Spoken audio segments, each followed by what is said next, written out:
पाकिस्तान का हो रहा है। अंतर्राष्ट्रीय स्तर पर जिस फेस सेविंग की कोशिश पाकिस्तान करता है वो एक बार फिर से उसका चेहरा सबके सामने आ रहा है। हाफिज सईद जो मोस्ट वांटेड है, जिस पर इनाम खुद घोषित कर रखा है, जिस पर यूनाइटेड स्टेट ने इनाम घोषित कर रखा है, उसे अगर आप सिक्योरिटी देंगे तो क्या चेहरा आपका अंतर्राष्ट्रीय स्तर पर रह जाएगा? दिनेश सर, क्या ये वक्त आ गया है, क्या अंजाम ओसामा बिन लादेन जैसा होने जा रहा है हाफिज सईद का? क्या वक्त आ गया है कि भारत अपने दुश्मन नंबर 1 को अब चुनकर स्पॉट करे और उसका खात्मा करे?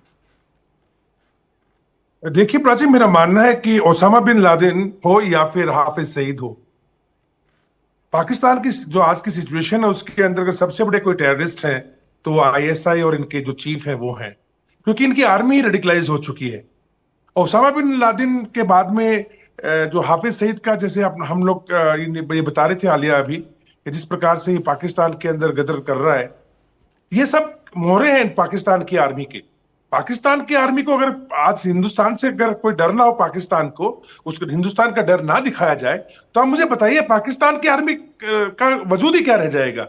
जरूरत क्या रह जाएगी पाकिस्तान को आर्मी रखने की? तो इनका वजूद ही इस बात के ऊपर निर्भर करता है कि वो कैसे हमेशा अपने जनता के अंदर हिंदुस्तान का डर बना के रखें। और देखिए, ये बात इनको अच्छी तरह से समझ में आ गई थी जियाउल हक के टाइम पर कि भारत के साथ कन्वेंशनल वॉर के अंदर हम कभी नहीं जीत पाएंगे।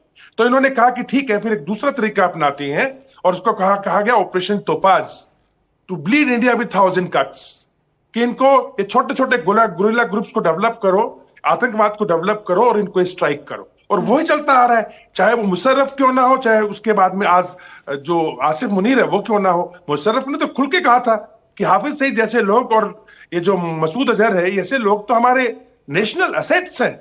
इन्होंने वो कह चुके पूरे पब्लिक के बीच में।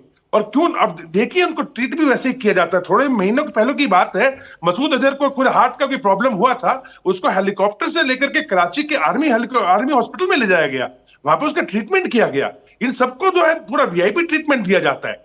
तो मेरा कहने का मकसद यह है इस बात का प्राची, कि अगर हम सिर्फ हाफिज सईद को तो हम छोड़ेंगे नहीं। खैर देखिए, पिछले करीब 1 साल के अंदर अगर आप देखें, चाहे वो बुशरा बीबी के 2 जिन थे, आलिया जानती होंगी कि वो बुशरा बीबी कहती है कि वो 2 जिन है उनके पास, रात को वो बैठ करके उनको मांस खिलाती हैं और पता नहीं क्या क्या। तो उन 2 जिनों ने जो है मोटरसाइकिल पर बैठ के करीब 25 से 30 लोगों को ठिकाने लगाया। मैं तो I am very proud of it, मुझे बड़ा गर्व होता है उन जिन के ऊपर। और अगर ये कहते हैं वो रॉ थी तो मुझे और भी ज्यादा गर्व होगा। अब तो रॉ को भी खुल के करना चाहिए, जो हम लोग पहले कर रहे थे करेंगे। लेकिन हाफिज सईद के ऊपर सिर्फ मतलब उसको तो बख्शा नहीं जाएगा। लेकिन जो मेरा मानना है कि जो प्रधानमंत्री ने कहा है वो बिल्कुल इशारा बिल्कुल साफ है। और इशारा वो ये है कि इसके प्रिपरेटर वो है आईएसआई, वो है जनरल आसिफ मुनीर, जिन्होंने अपना जहर उगला था अभी जब पाकिस्तान के प्रवासियों से बात कर रहे थे और कह रहे थे 2 नेशन थ्योरी, हिंदू हमसे ऐसे अलग हैं, हम मुसलमान ऐसे अलग हैं।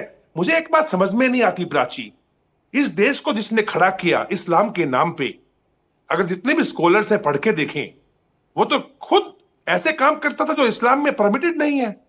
वो वाइन पीता था, वो पोर्क खाता था, सब कुछ करता था।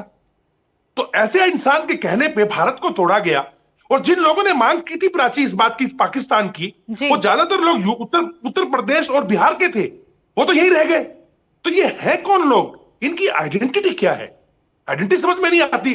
बगैर आइडेंटिटी के लोग अपने स्वार्थ के लिए, अपना वर्चस्व बनाने के लिए, देश को इस्तेमाल करने के लिए सरकारी आतंकवाद बनाकर के पाकिस्तान की सेना का नाम लेके बैठे हैं। वो बिजनेस भी कर रहे हैं और वो इस तरह की हरकतें भी कर रहे हैं। लिहाजा ये इसको बहुत गहराई से समझना पड़ेगा कि जब तक आईएसआई और वहां की सेना का जो अध्यक्ष, जो सेना अध्यक्ष है, यानी जो वहां का चीफ है, ये सेना को जब तक आप ठीक नहीं करोगे, जो आधी से ज्यादा रेडिकलाइज की जा चुकी है।